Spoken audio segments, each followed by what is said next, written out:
Okay, that should now be recording. So, so I'll put my formal voice on. So hello everyone. Welcome. Welcome back if you've been before to the BVSC Engage for Funding Forum, or welcome if it's your first time here. You're very, very welcome indeed. I will just take a few moments to tell us a few messages before we welcome our guest speakers today. We've got some great guest speakers for you today. I'm also aware that we've got lower numbers than have usually turn up on a given week, so I'm going to have to keep an eye on my inbox for people telling me, why haven't you started the webinar yet? And then I'll panic that they haven't got the right link, and then I'll have to deal with it anyway, just bear with me. So just if you are new to this, this is the BVSC Engagement Funding Forum. If you haven't done so already, please do introduce yourself in the chat. Tell us who you are, tell us what your organisation does. I know that we try and make the content amazing for you, but I know that realistically often it's the partnerships and the network that are more valuable. So do make sure you make yourself known, because you never know, some people might need to work with you. You might have complementary services, so do put your details in the chat. And this session is being recorded and it will be uploaded to the BVSC website in a few days' time. So in the spirit of introductions, my name is Tony. I run an organisation called Forefront Partners. I very happily host these webinars on a Monday for BVSC, and with the rest of my time, I help charities and other mission-focused organisations with a few different things. So helping them find new diverse income, helping them find partners for potential tendering opportunities or other kinds of programme opportunities. Help organisations to be more resilient, and help them with sustainability, because you've got to have a good, solid foundation to continue to deliver your impact. So I should just say as well, we're a growing band actually at Forefront Partners. So we've got a range of different people who work for us now, and so we've got governance experts, we've got people who can help you out with HR. We've got all sorts. If you need to have a conversation ever about taking your organisation further, do give us a shout, and you can click any of the links on the right hand side of the screen. So the other reason I do that introduction is to say that links on these slides should be clickable at your end, so you could connect with me on LinkedIn or send me an email or something like that. So really quick look, this is what we've been doing over the past 10 weeks or so, maybe 11 weeks. There's a bank holiday thrown in there somewhere. In the grayed out section, that is in the past, but you can go back and have a look at these videos. So I won't discuss those, because I want to make enough time as possible for our speakers today. But just to flag, next week we've got the National Lottery Community Fund team coming in to speak to us. That's another really good webinar for you to be involved in, so do put that in your diaries. And then we finish off our session before a summer break with a governance expert, talk to us about the importance of governance, how to go about governance, and the link between good governance and income generation. So do come and join us for the last two sessions before we have a break for the summer. And if you haven't got it already, you can take the Teams link information off the right hand side of the screen. That's always something you can save in your own diary, or you can sign up to the mailing list via the Survey Monkey or that QR code, and that will tell you every week what we're doing in the week ahead, so you can always take that as well. And then Elizabeth has got 2 slides of the latest news and events. Elizabeth. Thanks, Tony. Okay, so there is a series of events for WM Adapt. If you haven't heard of this, this is West Midlands Adapt, and this is adapting to climate change. We've all got to do that. Obviously, we're having climate change issues today, and we've got to adapt to things like extreme heat and other things like floods as well. And there's a series of events going on across the West Midlands, World Cafes events to ask people about their thoughts on that. On the 27th of June to 7th of August, Birmingham Community Matters have got various sessions on getting help for your community group. They particularly help smaller community groups of various different things. On the 4th of July, there's a question club, Candid. How do I make space for honest conversations? Sometimes we've got to have these conversations, and it's just making sure that they happen in a good way.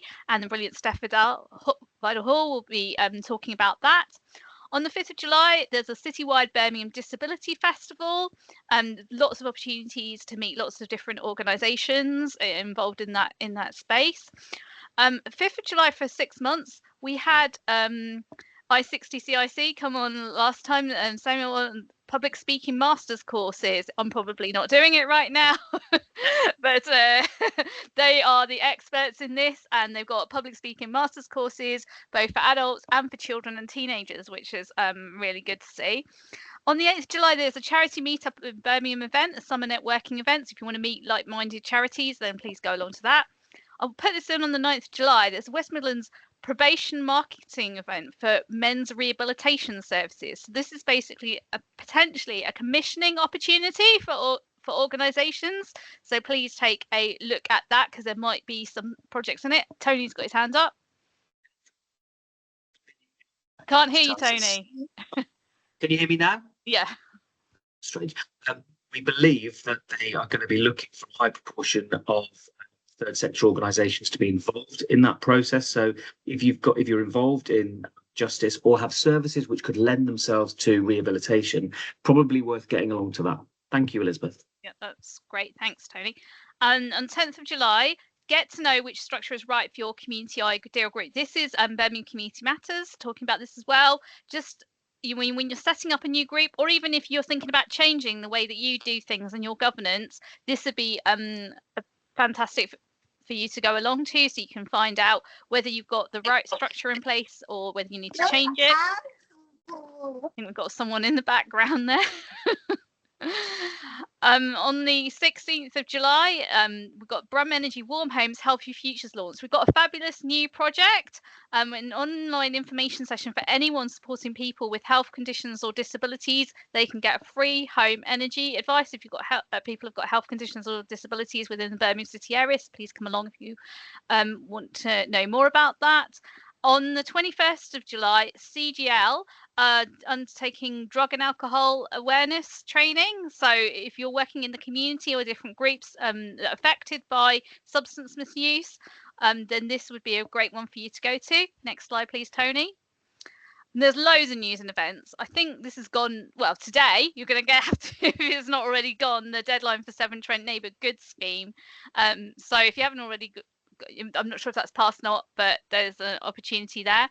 Act now to keep telecare alarms working safely. If you people who needs extra support, their telecare alarms, there's going to be changes to the communications on those. So things need to be changing to a digital service. So there's certain things that need to be undertaken to make sure that those still work. I mentioned WM Adapt. Third sector trends in the West Midlands. This is a survey that's a national survey, but also they're looking at it from a regional point of view, and they want to know from your organisation, all organisations across the sector, about what is going on with their organisation, and then they'll publish all the results. Easy Fundraising Donation Day. You can get a share of free unrestricted funding this summer. If you're not already signed up to Easy Fundraising, it's a brilliant way to raise funding for your organisation through online purchasing. And you don't have to pay anything, and it's a core funding for you as well, so it's a great way of doing it. Grant funding is available for smoking cessation activity. Your City Needs You. Birmingham launches drives to inspire new local leaders. This is a national campaign where lots of city councils and councils across the country are looking to recruit new councillors. So if you want to find out more, or you just want to know more about what councillors do, that might be a good opportunity. Birmingham Volunteer Coordinators Network, July 2025. I think I mentioned that there was some events going on in July regarding volunteer coordinators. If you coordinate volunteers, then that's a good opportunity for you to go along. And if you're not already signed up to Volunteer Brum, why not? Because if you've got volunteers, it's a brilliant opportunity to get volunteers, or to recruit new volunteers, or to sign up for a volunteering opportunity yourself. Energy Confidence and Work and Barrow Cadbury Trust to give bursaries. So for energy audits in buildings. So if you've got a community building and you want to know how to save energy and save money on your energy bills, then this is a really good way of finding out more about what needs to be done.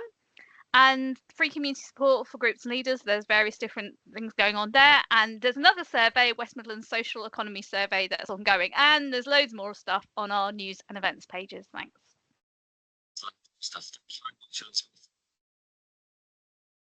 If you want to do feature in BVSC's a weekly bulletin, be on their website, have Elizabeth read out your information, then BVSC will happily promote your organisation. So do follow that link. It's always a good way to get your message out across the city. And I'm doing something slightly different this week with the grants because, quite frankly, I want to give as much time to our guest speakers, but also there was a bumper crop of grants in the last week. So what I've done is taken just a snapshot. I know this is a horrible slide with loads of information and links, but there's a ton of different new grants which have come out. So if you haven't got an account on the Engage for Funding portal, then click the link on the right-hand side of the screen, the Engage for Funding portal. You'll be able to access all of these different grants which have come out in the last week. And some of these are quite hefty grants as well. So you can see the Lloyds Bank Foundation Deaf and Disabled People's fund is open. There's quite a few sport ones which aren't available on this particular slide. There's a couple which are for young people. There's loads. So just go and have a look at that. But make sure you do get yourself an account, and then every week you'll get a lovely email telling you about new funding available for you. So without further ado, I'm very delighted to welcome Dr. Birgit and Bertie, and I'll stop sharing my slides. And what we're going to start with is ask Birgit to come in and introduce yourself, and perhaps tell us a little bit about your organisation, and then tell us your crowdfunding story before we bring Bertie in. Yeah. Am I still muted? No, you're fine. We got you. We can hear you. Okay. Hello, everyone. Yes, I'm Birgit. I'm the founder and CEO of Change Kitchen CIC. We're Birmingham-based, we're in Borstal Heath, social enterprise event catering company. Some of you know me, I think. We cater for any kind of events from, I would say, from 10 to 400 people, both corporate, private, and third sector organizations. And then with all of our profit, we support people back to work. And since COVID, we also cook meals from scratch for people in need, and have so far sent out 93,000 meals. We still send out about 100 to 400 meals every week that we cook from surplus food, donated, and then turn it into nutritious meals and give them out. Yeah, that's us in a nutshell. Do you want me to start on the crowdfund already? Yeah.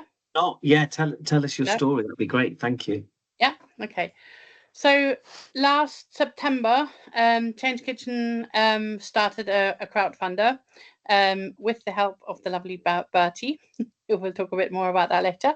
And I had never done one before. I didn't really know anything about it. I'm not sure I would have done it if I had known about it, but I'm now glad I have.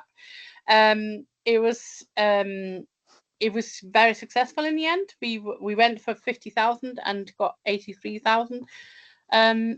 Raised 83,000 for what we were looking for to do, and and it was a great, it also engaged a lot of people. So that's a sort of summary of it.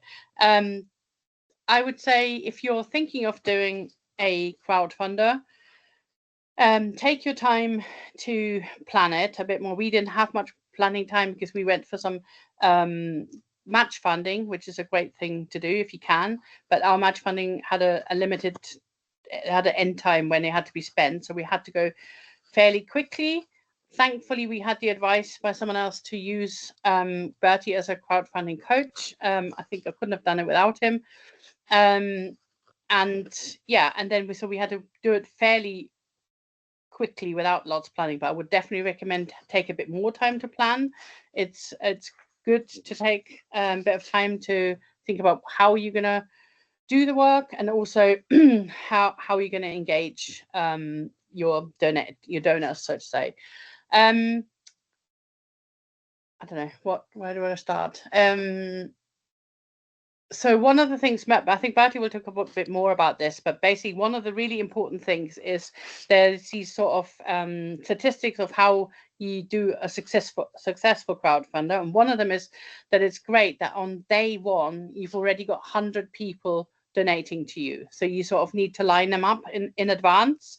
I've helped another organization recently. I shared all this information with another organization recently, and also get them to work with with Bertie. I don't get any commission, by the way. And they did have time to do it, and they did get 100 people to donate on day one. So they literally contacted lots of their sort of more close contacts and got them to start donating. So that's one really important thing. They very quickly have lots of people donating.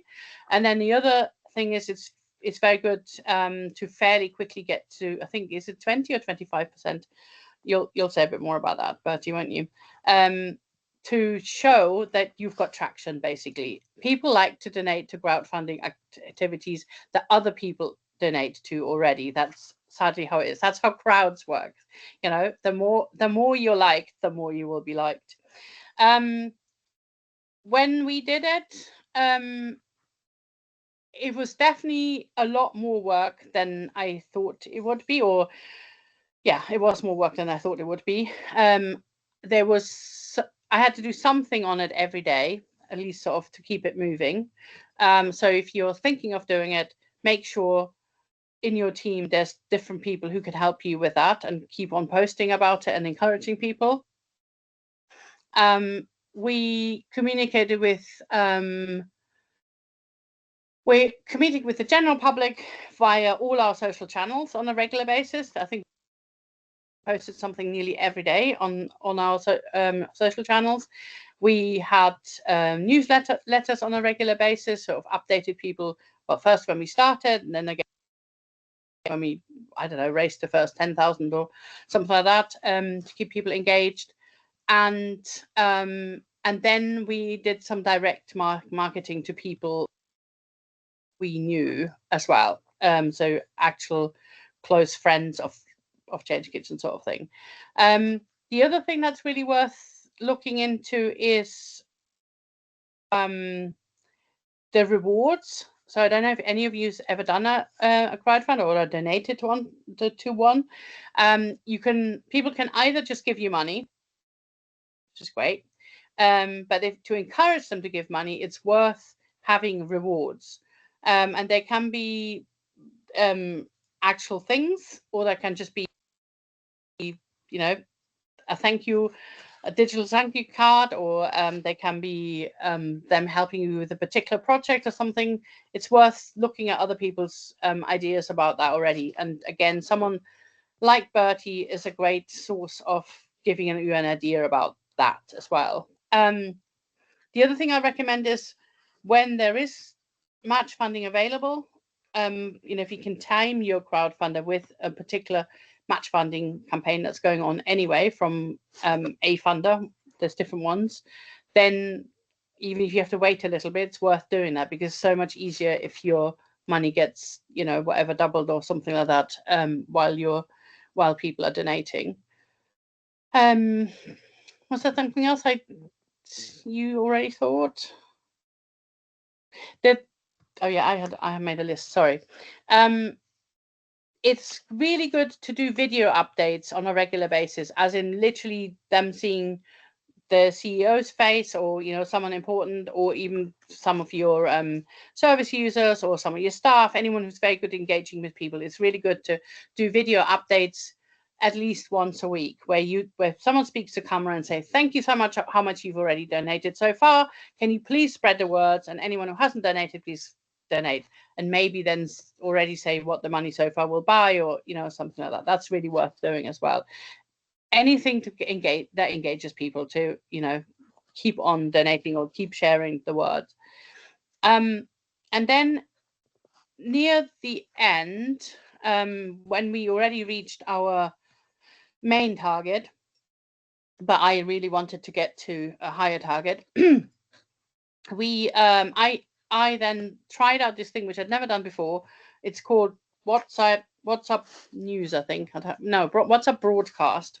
So on WhatsApp, there's this thing called Broadcast, and you can send a message to 256 people at any one time.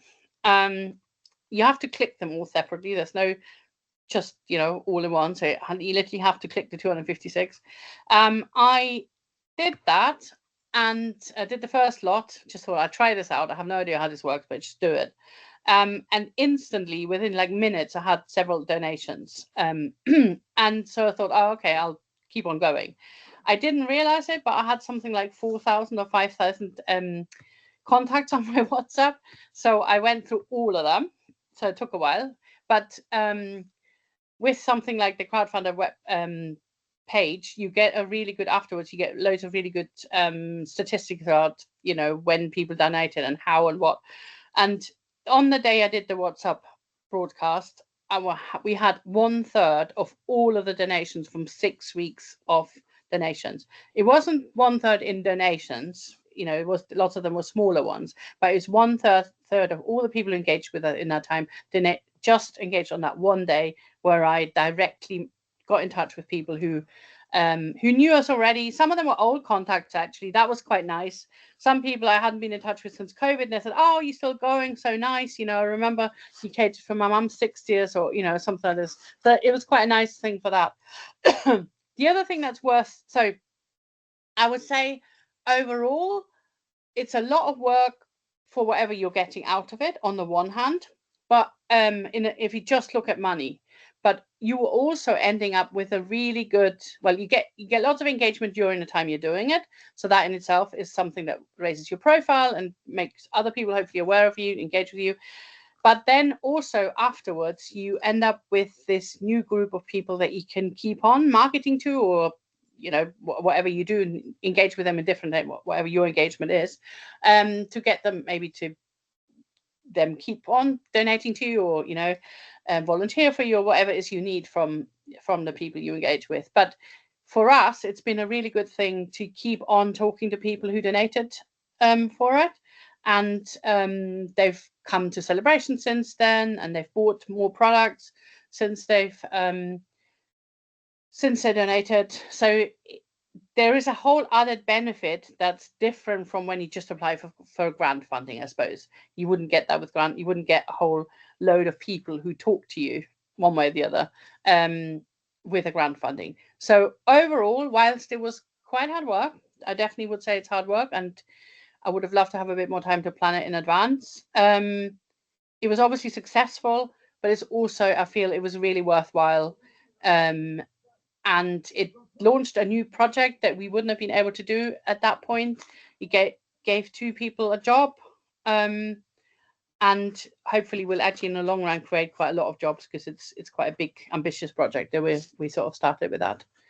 I think that's mostly what I wanted to say, unless Tony remembers something I said when we had the chat that you want me to say. All right. Loads of information that sort of went well, but also what to be aware of. You know, some of the time. Can you hear me? Can you hear me okay? Sort of well, yeah, but also what to be aware of. You know, some of the time. I'm hearing myself come back a bit. I don't know why that's now. So what that was lovely. Because we've got a bit of feedback coming through, what I think I'll do is stop talking and I'll ask Bertie to come in. And Bertie, could you introduce yourself and perhaps tell a little bit about what you do and what you I'm just going to mute you because I think the feedback's coming via your line for some reason. But Bertie, yeah, could you come in and say hello and tell us what it is you do? Perhaps you're part of Birgit's story, and and then maybe we can start to have a bit of a conversation about the kinds of organisations that crowdfunding is useful for, what to be aware of, what to do, some top tips. Bertie, over to you. Well, thank you, Tony, for inviting me here, and Elizabeth and Birgit for recommending my services. That's very kind. And hello to everyone here today. I think crowdfunding has been explained by Birgit incredibly well, and she's covered in a nutshell everything that I would hope to do in an hour. And I think it's certainly best to hear it from someone who's done it themselves and experienced the trials, the tribulations, excitement of the crowdfunding world.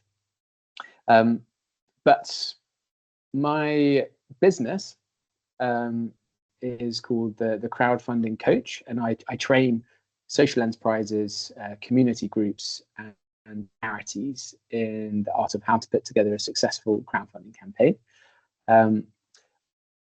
That's been running for about 3 years.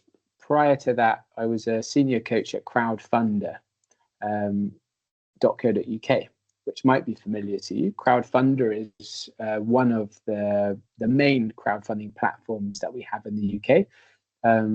It is very kind of broad in terms of the type of appeal it supports, what kind of fundraising products it has, but it certainly sits in the same camp as perhaps Just Giving, GoFundMe, and some of the others that you'll be more familiar with.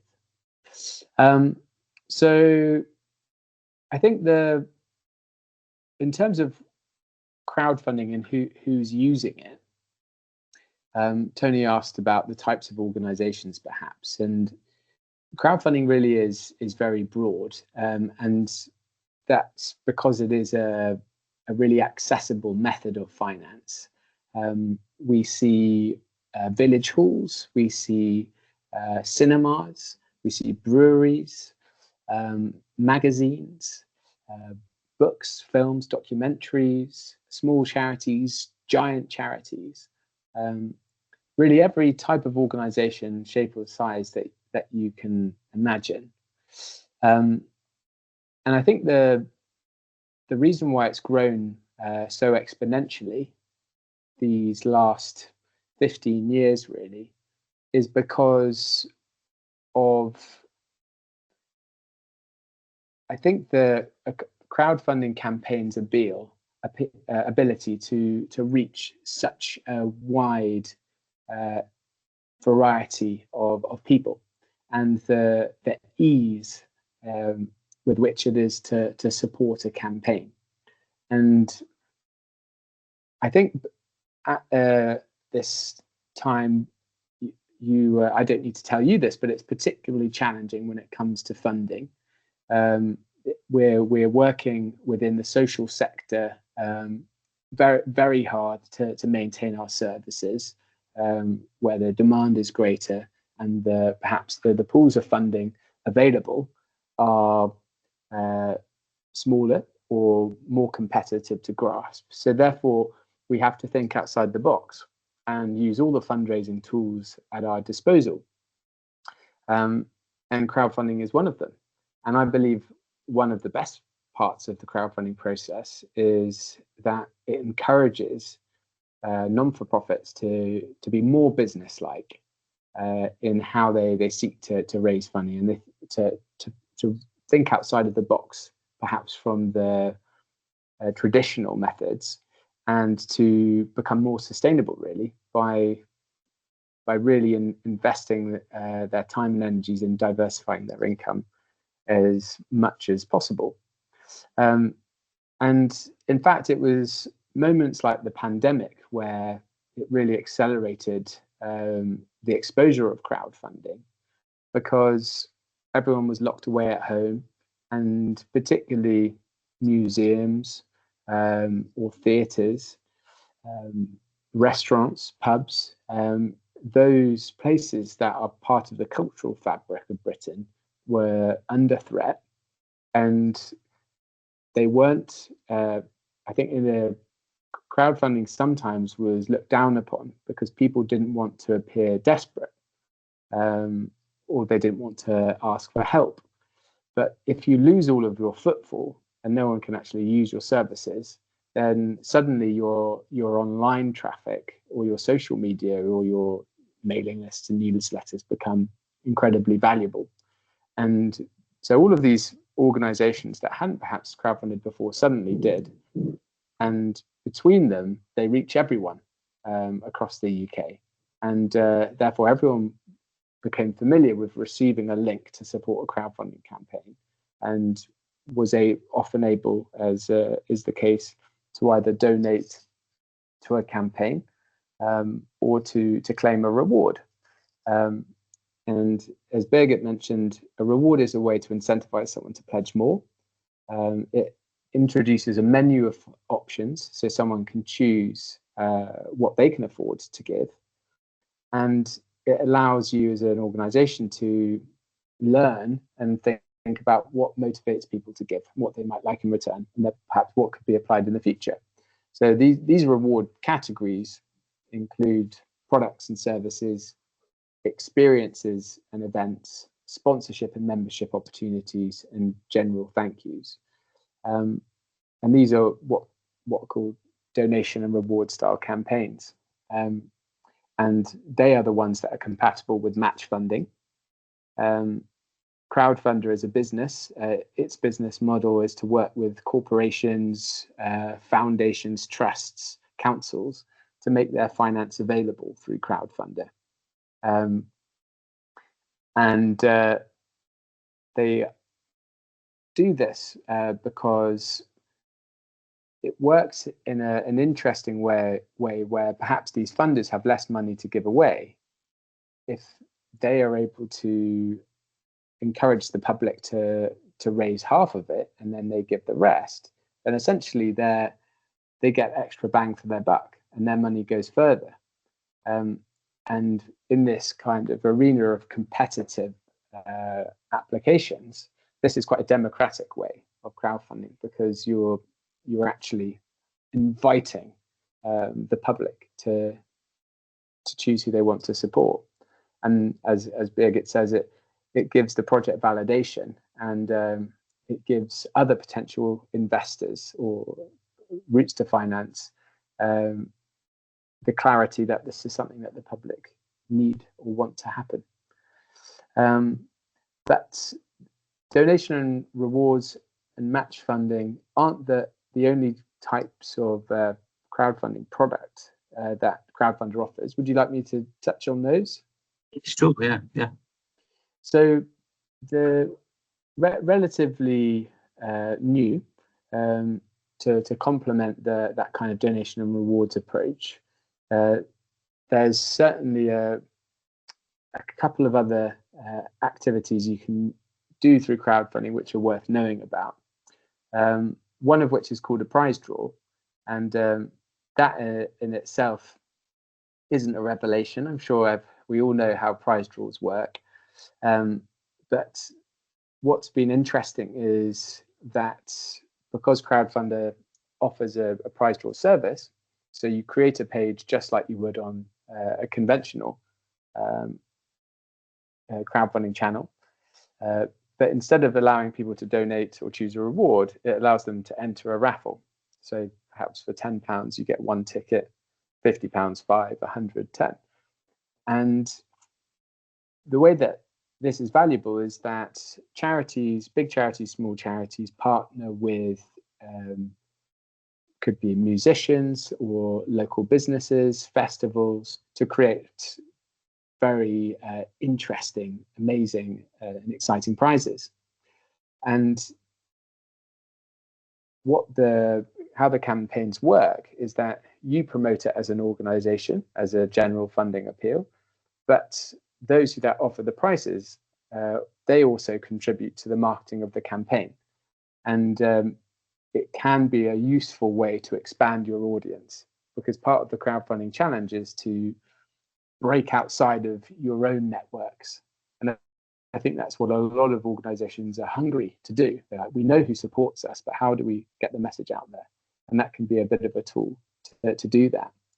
And in the same breath, the other tool, which is called, we call it a multiplier. And you could be familiar with this approach as well, but it's a great way to leverage support from your team, volunteers, and further network to reach wider audiences. It allows you to set up an individual crowdfunding campaign as you would normally, but invite other people to become fundraisers for you. So, and I've done this really successfully in the past, where you prime, let's say, a group of 10, 20, 50 volunteers or team members to set up micro campaigns through this become a fundraiser option. And what it does is it allows me to create a miniature campaign. In my case, I created a relay race around Cornwall. And everything that I raise through my channel contributes to the main target overall. And it means that by inviting lots of people to take up challenges and fundraise on your behalf, your collective network is much bigger. So it's again an interesting fundraising tool to have a look at as well. And what kind of would you like to talk about how to prepare for a campaign? I think maybe other people like me sitting here thinking, totally get it and see the value, but how do I start? So, but also, I'm aware Birgit might have had her hand up to say something. Did you have your hand up, Birgit, to say something? Come on, unmute, and then you can come in.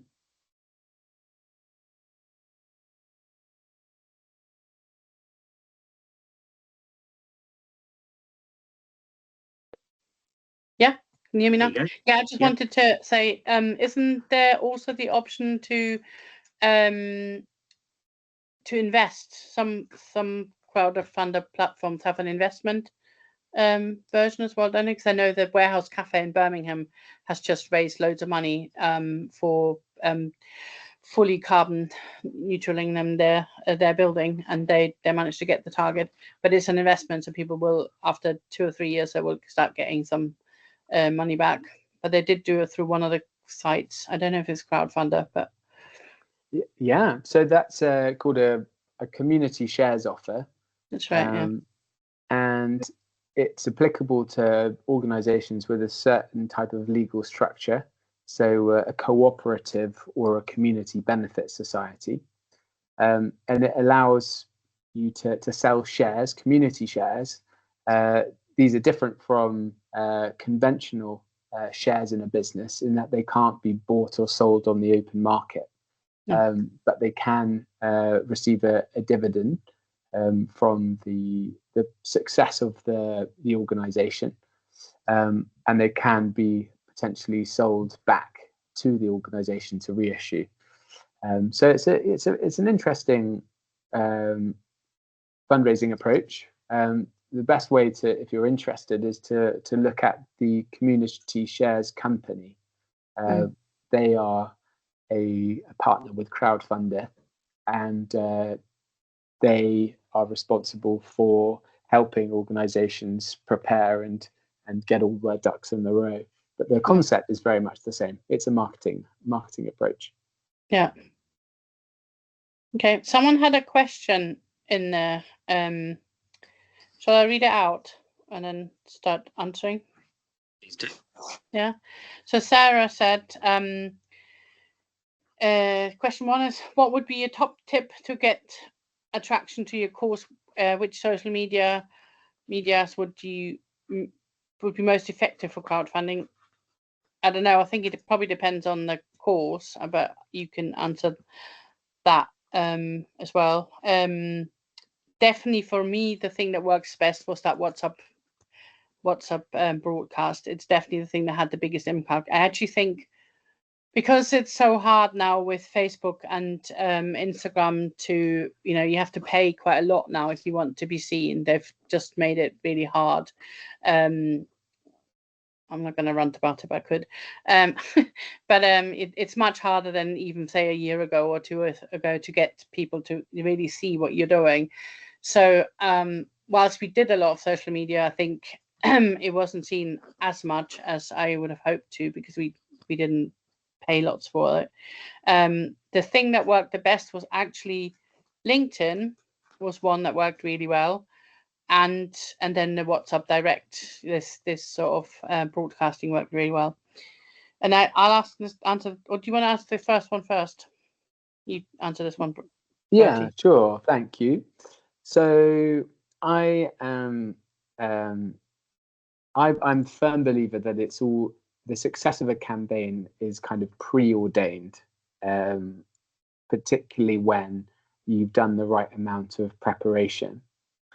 And therefore, my top tip is to really imagine and treat crowdfunding as a social exercise it's quite easy to think it's completely digital and that you can hide behind your computer screen and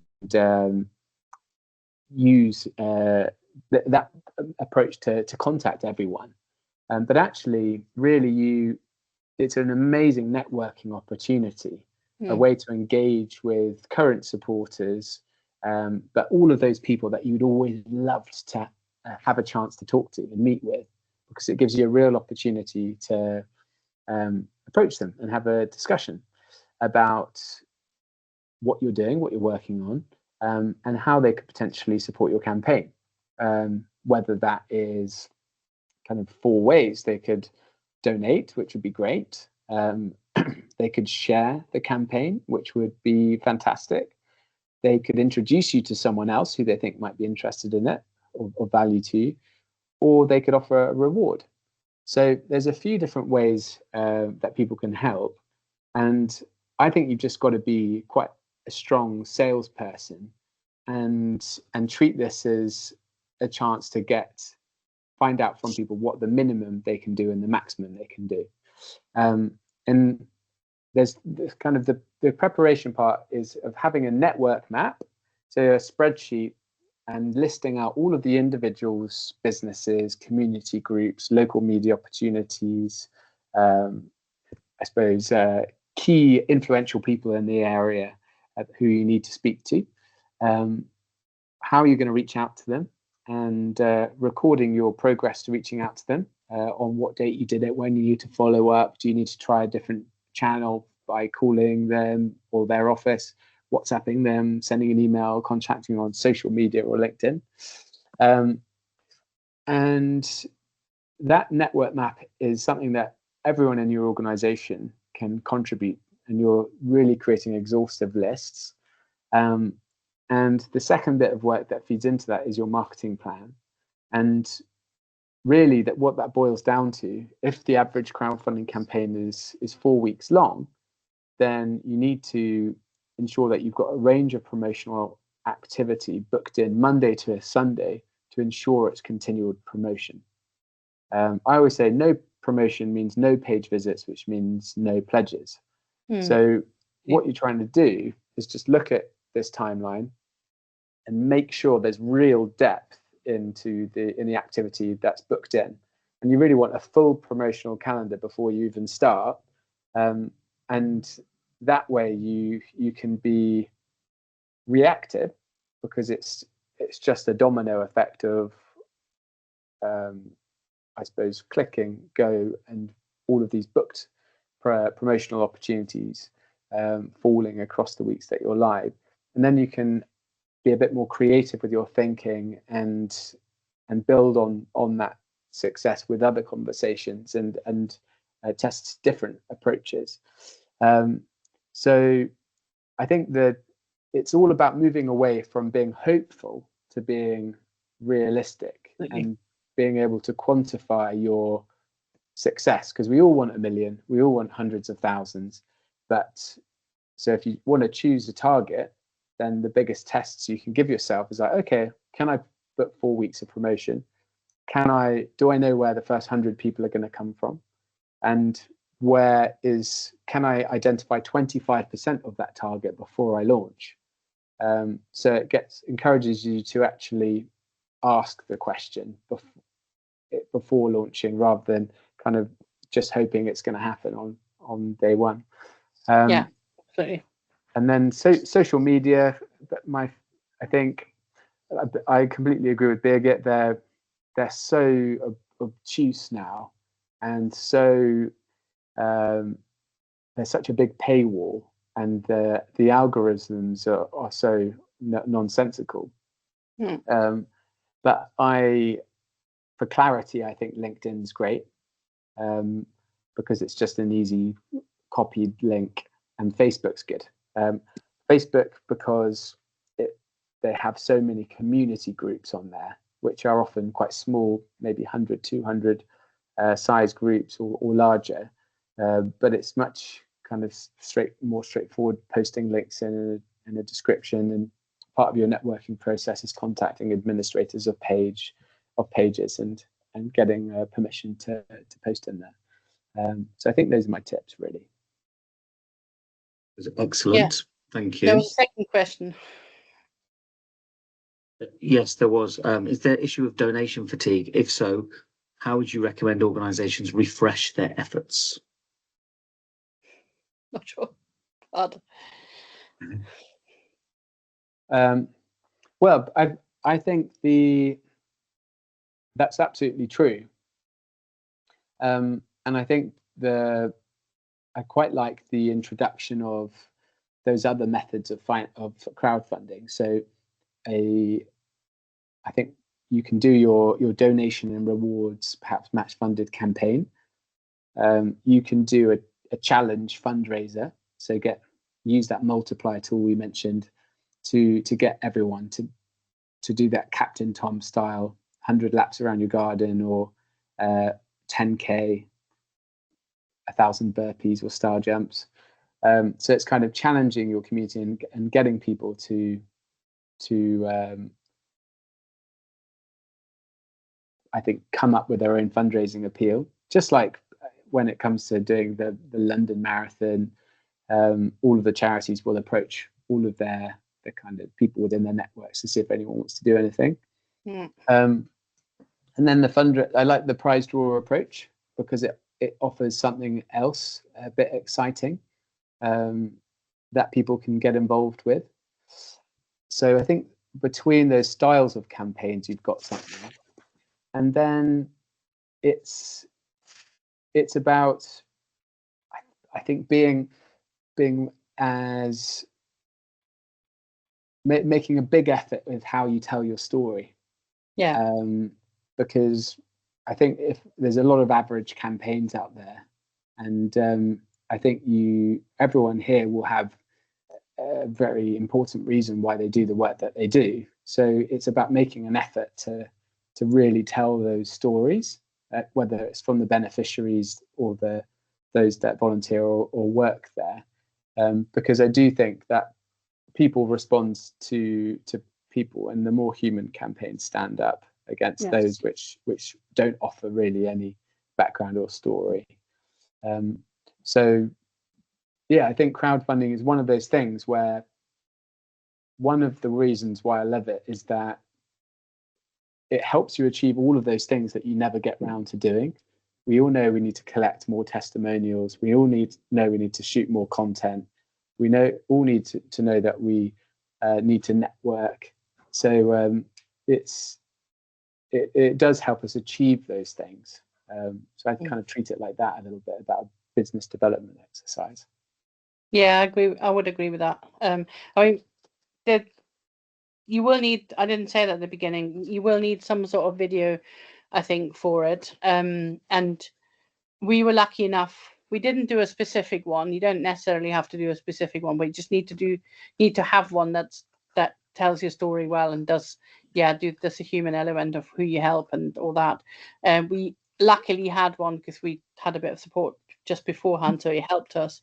But yeah, if you haven't got a video, then I would say you will need to get one. I don't think they need to be necessarily professionally shot, do they? I mean, these days you can do some quite good videos just by, recording maybe Simon's story, who you helped, or and then also maybe your CEO talk about their passion or something like that. And speaking to camera is enough. It doesn't have to be some flashy, having a drone and all sorts of stuff.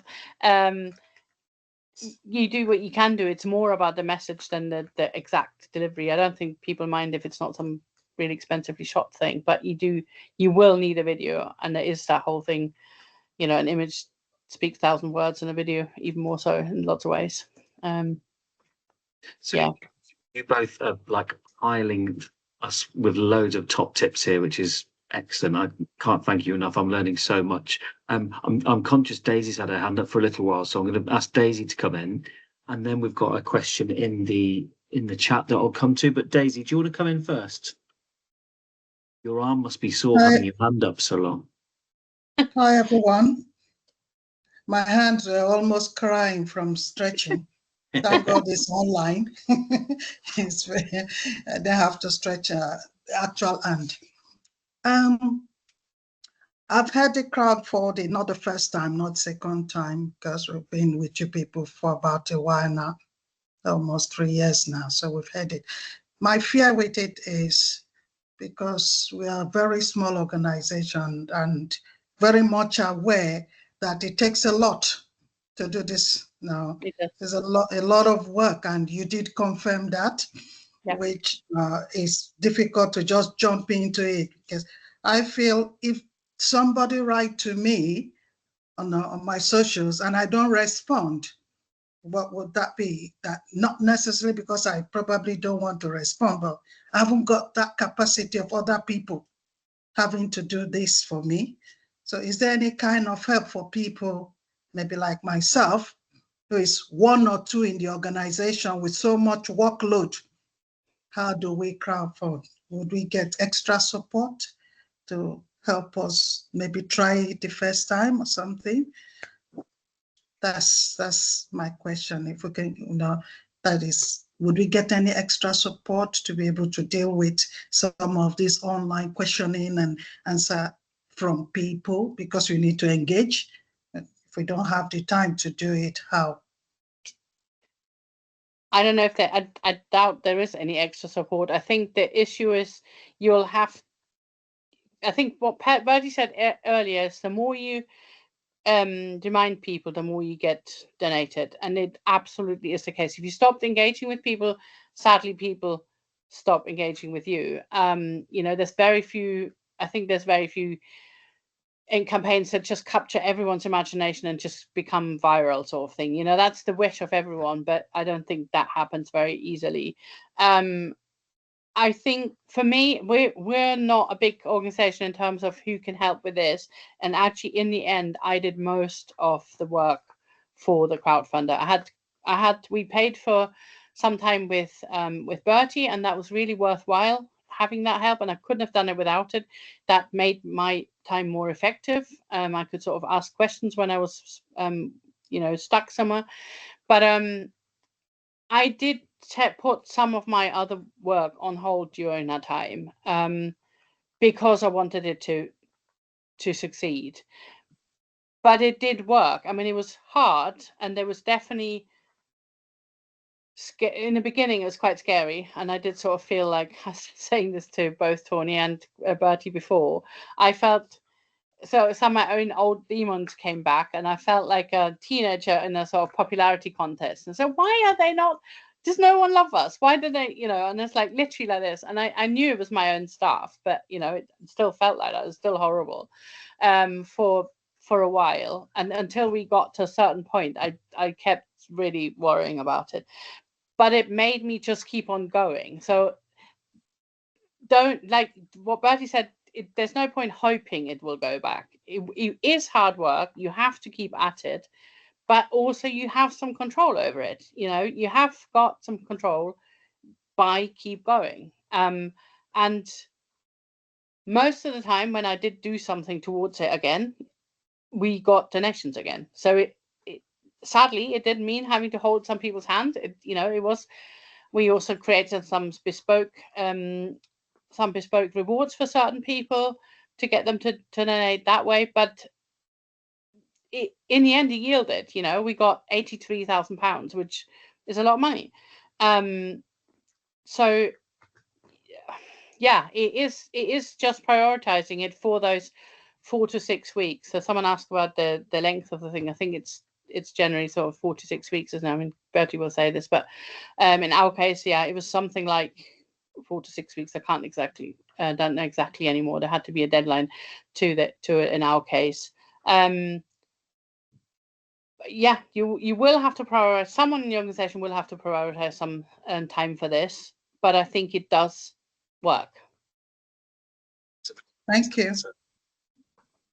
Thank you. I might just add as well that sometimes when in Birgit's case it made sense because the match funding opportunity was so good that that's right. I think it was almost on a 1 to 5 basis. So for every £1 Birgit raised, you got 5 back. 4 back, yeah. 4 back. Yeah. But I do think that I don't want to say that crowdfunding is a silver bullet sometimes it's not the right way to go, and you'll have more luck doing those grant applications. And crowdfunding is really only effective if there's an audience there to receive the information, or it's such a public topic that it's gonna kind of be in the key public interest, of which there are many campaigns like that. But yeah, I'd say don't kind of, this is just exploring all of the funding opportunities. Don't beat yourself up about it if you feel like, oh God, it sounds impossible for us, because I do say that it's difficult for small organizations, and there might be a time when it might work. Maybe there's more capacity later, or there's a great match funding opportunity, and you want to do a smaller target. So those things are an option, but I think there's it's good to know about it, not necessarily always do it. I also think you can't repeat it too many times. So I think you best choose your time right. I mean, as I said, that's Bertie said, I didn't have any choice. I either did it then and there, because there was this match funding and there was a deadline to it. But if you're considering it, then don't do it. That's why I'm spelling out how hard some of the bits are.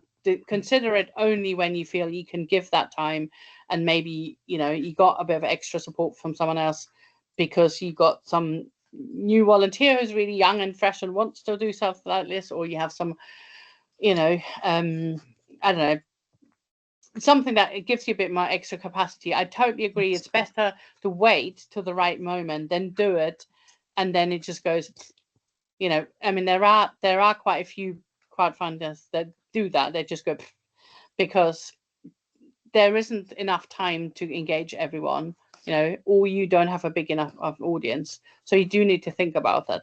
But I don't think also, on the other hand, a small organization can't achieve, because sometimes if you have a really bespoke group of people who really love you, then that in itself, can also help. It's not, and if lots and lots and lots of people give you a small amount, that still in the end can be a big amount.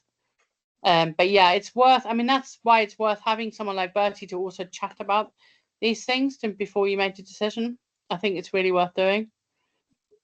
Good. Thank you, both of you. Thank you. Just conscious for the time we've got left. We've got about a minute, but Penny, you've got your hand up. We've got about a minute left, Penny. Oh, hang on. Off again. There we go. Just a quick shout out that if anybody does need a video, a professionally one done, thank you very much. I am here to help. I run an organisation as well as Hope Radio. I also run Brum Community Media, which is a bunch of media professionals. We do things voluntarily, and we can help with all sorts of things. So yeah, if you want a little video doing, and just give me an email. Tony's got my contact details, and yeah, we can help. Some of us are professionals, some of us are students. But yeah, if you need any kind of media stuff, just give us a shout. That's what I Tony, really. Good to know. There's an offer. Well, listen, thank you very much, Penny, for chucking that in at the end there. That is very good. We'll have to do a bit more promotion on that, I think, Penny, through BVSC. And we've run out of time. I know people have to jump off. So thank you, Birgit. Thank you, Bertie. That was such a good story, and so many top tips in there. So I really, really do thank you so much for doing that. Really interesting. I think there's lots of organisations who could benefit from exploring crowdfunding further. Bertie's details are in the chat if you need to get in touch with him. Sorry, Bertie, if that's all right. I'll just send people your way. But yeah, I think that's been really good. Thank you. Remember, next Monday, we've got the National Lottery team coming in. They're going to be talking to you about their new revamped strategy and how you can apply to that and be a part of it. So please put it in your diary. Until next week, have a fantastic week. See you soon. Thank you, everyone. Thanks for having us. Thank you. Bye. Bye-bye. Nice to see you, Bertie. Bye.